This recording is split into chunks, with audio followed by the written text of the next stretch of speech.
Bonjour les amis, je vous propose ma réflexion et méditation pour le 22 février 2026, élaborée spécifiquement à partir des textes liturgiques du jour, dimanche 22 février 2026, premier dimanche de Carême. Première lecture. La création du monde est le péché de nos premiers parents. Genèse 2, versets 7 à 9, chapitre 3, versets 1 à 7. Le psaume 50, 51, 3 à 4, 5 à 6 à B, 12 à 13, 14, 17. Pitié Seigneur, car nous avons péché. La deuxième lecture, l'abondance de la grâce et le don de la justice. Romains 5, versets 12 à 19. L'évangile, les tentations du Christ au désert. Matthieu 4, versets 1 à 11. J'ai intitulé mon partage « La ruse du serpent et la parole qui sauve ». Nous voici au premier dimanche de Carême. L'Église nous conduit au désert avec Jésus-Christ.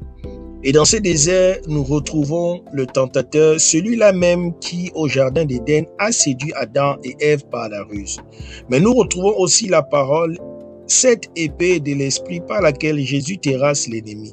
Pour nous qui servons le droit et la justice, ce combat est notre combat quotidien. La tentation est toujours là, mais la parole est notre arme. Le livre de la Genèse nous présente le drame originel. Dieu avait donné un commandement simple. Tu peux manger tous les arbres du jardin, mais l'arbre de la connaissance du bien et du mal, tu n'en mangeras pas. Genèse 2, versets 16 à 17. Le serpent, le plus rusé des animaux, vient semer le doute. Alors, Dieu vous a vraiment dit, vous ne mangerez d'aucun arbre du jardin. Il exagère, il déforme, il pousse à l'extrême, puis il insinue le mensonge. Donc, vous ne mourrez pas, mais Dieu sait que le jour où vous en mangerez, vos yeux s'ouvriront et vous verrez les choses comme des dieux, connaissant le bien et le mal.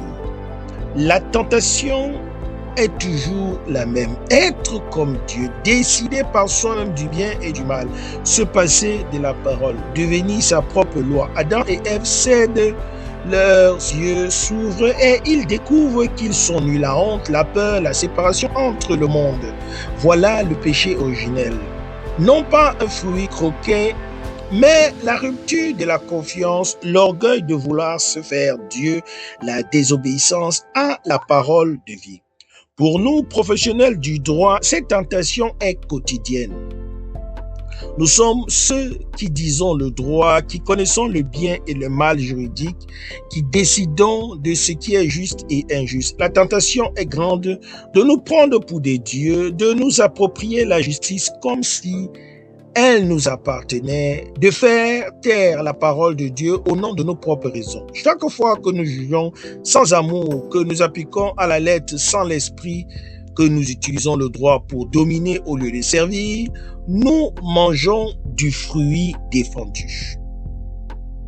Mais voici que dans l'évangile, le même tentateur s'approche de Jésus. Il utilise les mêmes ruses.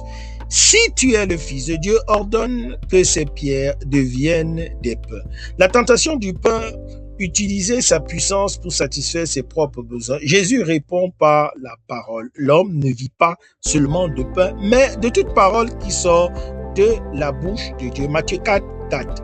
Deuxième tentation, si tu es le Fils de Dieu, jette-toi en bas. Dieu donnera des ordres à ses anges pour te garder. Matthieu 4, 6. La tentation du spectacle, forcer Dieu à faire un miracle, tester sa fidélité. Jésus répond, tu ne mettras pas à l'épreuve le Seigneur ton Dieu. Matthieu 4, 7.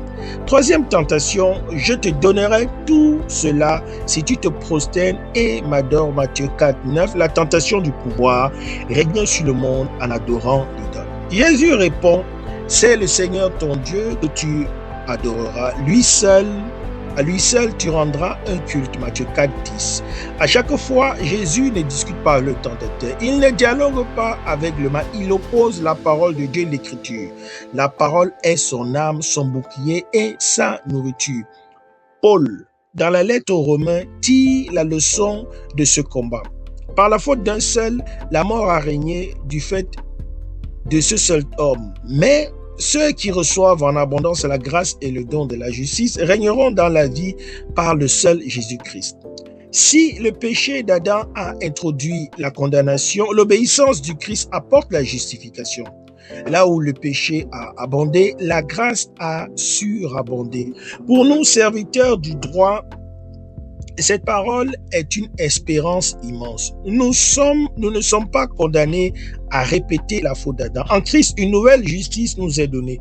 Non pas celle que nous fabriquons par nos propres forces, mais celle que nous recevons comme un don. Par l'obéissance d'un seul, la multitude sera rendue juste. Ce premier dimanche de Carême nous place donc face à trois réalités puissantes.